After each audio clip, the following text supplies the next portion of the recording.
ಇನ್ನೊಂದು ಕಡೆಗೆ ಒಡಿಶಾದ ವಿಧಾನಸಭೆ ಫಲಿತಾಂಶ ಕೂಡ ಬಹಳಷ್ಟು ಕುತೂಹಲಕ್ಕೆ ಕಾರಣ ಆಯಿತು. ಕಾರಣ ಬಿಜು ಜನತಾ ದಳ್ ಅಲ್ಲಿ 23 ವರ್ಷಗಳ ನಂತರ ಆಡಳಿತದ ಚುಕ್ಕಾಣಿಯಿಂದ ಕೆಳಗಿಳಿದಿದೆ.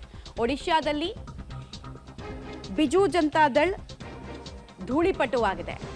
ಜಗನ್ನಾಥ ನೆಲದಲ್ಲಿ ಕಮಲ ಪಡೆಯ ಐತಿಹಾಸಿಕ ಗೆಲುವು. ಮೈತ್ರಿಯಿಂದ ದೂರ ಸರಿದು ಮೈಂಡ್ ಗೇಮ್ ಅನ್ನ ಬಿಜೆಪಿ ಮಾಡಿತ್ತು. ಇಲ್ಲಿ ಕಡೆಯ ಹಂತದ ನಿರ್ಧಾರದಿಂದಾಗಿ ಏಕಾಂಗಿಯಾಗಿ ಅಧಿಕಾರಕ್ಕೆ ಬಂದಿದೆ. 23 ವರ್ಷಗಳಿಂದ ಬಿಜೆಪಿ ಪ್ರಯತ್ನ ಪಡ್ತಾನೆ ಇತ್ತು. ಲೋಕಸಭೆ ಹಾಗೂ ವಿಧಾನಸಭೆಯಲ್ಲಿ ಕಮಾಲ್ ಮಾಡಿದೆ ಕಮಲ ಪಡೆ. ಇಡೀ ಇಷ್ಟೆಲ್ಲ ಅನಿರೀಕ್ಷಿತ ಫಲಿತಾಂಶದಿಂದ ದಿಕ್ಕೆಟ್ಟು ಕೂತಂತಹ ಬಿಜೆಪಿಗೆ ಬಿಜೆಡಿಯನ್ನ ಇಲ್ಲಿ ಸೋಲಿಸಿದ್ದೆ ಬಹಳ ಸಮಾಧಾನಕರ ವಿಚಾರ ಆಗ್ತಾ ಇದೆ. ಆ ಮೂಲಕ 23 ವರ್ಷಗಳಿಂದ ಸತತವಾಗಿ ಅಧಿಕಾರದಲ್ಲಿದ್ದಂತಹ ನವೀನ್ ಪಟ್ನಾಯಕ್ ಅವರು ಅಧಿಕಾರವನ್ನು ಕಳ್ಕೊಳ್ಬೇಕಾದ ಸ್ಥಿತಿಯನ್ನ ಒಡಿಶಾದ ಮತದಾರ ಇಲ್ಲಿ ಕೊಟ್ಟಿದ್ದಾನೆ.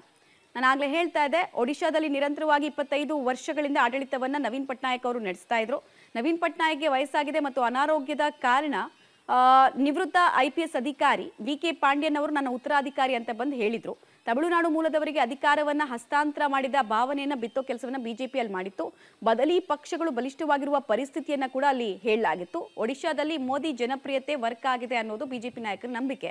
ಡಬಲ್ ಇಂಜಿನ್ ಸರ್ಕಾರ ಅಭಿವೃದ್ಧಿಯ ಭರವಸೆಯ ಹಿನ್ನೆಲೆಯಲ್ಲಿ ವಿಧಾನಸಭೆ ಹಾಗೂ ಲೋಕಸಭೆಯಲ್ಲಿ ಮತದಾರ ಒಡಿಶಾದಲ್ಲಿ ಬಹುಪರಾಕ್ ಅಂದಿರೋದು ಬಿಜೆಡಿಯನ್ನ ಬದಲಾಗಿ ಬಿಜೆಪಿಯಲ್ಲಿ ಆಯ್ಕೆ ಮಾಡಿಕೊಂಡಿದ್ದಾರೆ.